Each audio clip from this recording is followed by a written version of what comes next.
Hər vaxtınız xeyirli olsun. Dəyərli müəllimlər, sizlər üçün növbəti mövzunun izahını qeyd edirəm. Şəxsiyyətin formalaşdırılması və inkişafı. Qeyd etdiyimiz kimi, tədqiqatçıların fikrincə, şəxsiyyətin inkişafı daxili və xarici amillərlə şərtlənir. Daxili amillər dedikdə, burada genetik, bioloji, yəni doğulduğu andan özü ilə gətirir nələr isə, xarici amillər dedikdə isə fərdin mədəniyyətə sahibliyi, sosial-iqtisadi vəziyyət və ailə mühiti nəzərdə tutulur. Bu baxımdan xarici amillər ictimai mühiti, kollektivi, tərbiyəvi təsirləri də özündə birləşdirir. Ümumiyyətlə, pedaqogika və psixologiya elmində şəxsiyyətin inkişafı və tərbiyəsi ilə bağlı üç əsas konsepsiya vardır. Onlar deməli, bioloji konsepsiya, sosioloji konsepsiya və biososial konsepsiya. Bu da nədir, müəllimlər? Bioloji konsepsiya əsas nümayəndəsi olan Zigmund Freydə görə şəxsiyyət təbii varlıq olmaqla bütün davranışlarını qeyd edirdi ki, anadan olanda özü ilə gətirir. Amma sosioloji konsepsiyada isə qeyd edirdi ki, bu yəni ki, sosioloji konsepsiyanın nümayəndələri də qeyd edirdi ki, insanın bioloji varlıq, yəni saçının rəngi, gözünün, dərisinin rəngi bu kimi xüsusiyyətləri yəni anadan gələndə özü ilə gətirir, amma digərləri deməli olduğunu qəbul etməklə yanaşı ünsiyyətdə olduğu sosial qrupların təsiri ilə tədricən sosiallaşması fikrini müdafiə edirlər. Belə ki, onlara görə uşaq anadan doğulanda ağ vərəq kimi doğulur və onun xarakteri ətraf mühitin təsiri altında formalaşır. Onlar qeyd edirdi ki, o doğulduğu an sadəcə özü ilə, saçının, gözünün, dərisinin rəngi ilə, yəni o bioloji olaraq, yəni anasından, atasından götürür bunları və yaxud nənə-babasından götürür, amma digərləri o artıq ağ vərəq kimi doğulur, biz onu istədiyimiz kimi formalaşdıra bilərik.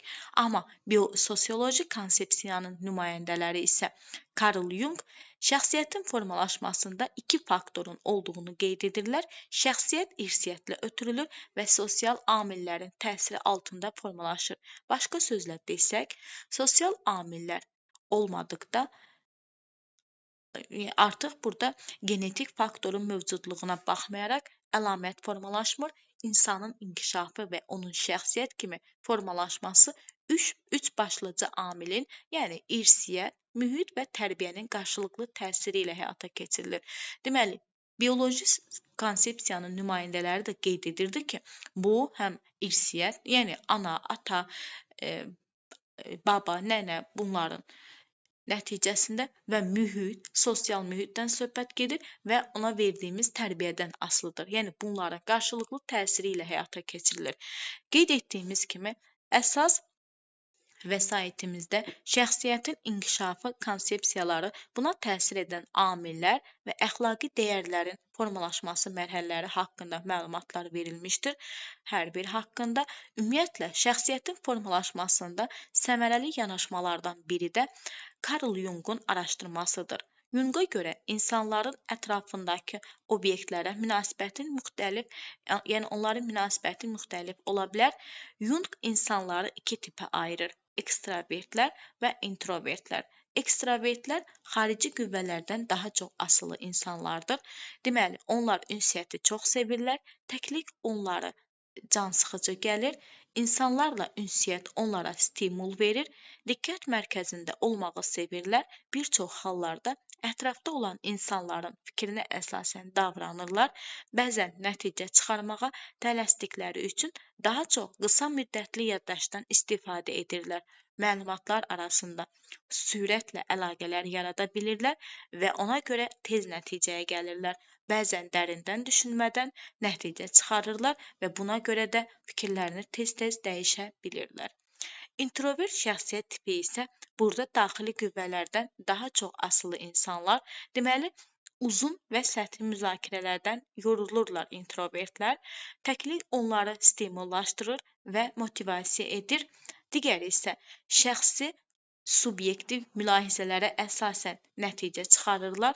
Nəticə çıxarmaq üçün daha çox uzun müddətli yaddaşlardan istifadə edirlər. Nəticə çıxarmaq üçün daha çox vaxta ehtiyac duyurlar. Bir də hər ikisinin qarşılığı olan, deməli, burada ambivert şəxsiyyət tipi vardır ki, bu da son illər aktualdır. Ambivert tip insanların müəyyən situasiyalarda həm ekstravertlərə aid, həm də introvertlərə aid əlamətləri olur. Yəni hər ikisi bir insanda formalaşıbsa, deməli bu ambivert şəxsiyyət tipinə məxsusdur. Ambivert iki tipin ortası hesab olunur. Demək ki, bu ambivert şəxsiyyət tipi hesab edilir. Demək ki, müəllimlər, bu mövzumuzda qısa şəkildə izahını sizlərə təqdim etdim. Məni dinlədiyiniz üçün hər birinizə təşəkkür edirəm.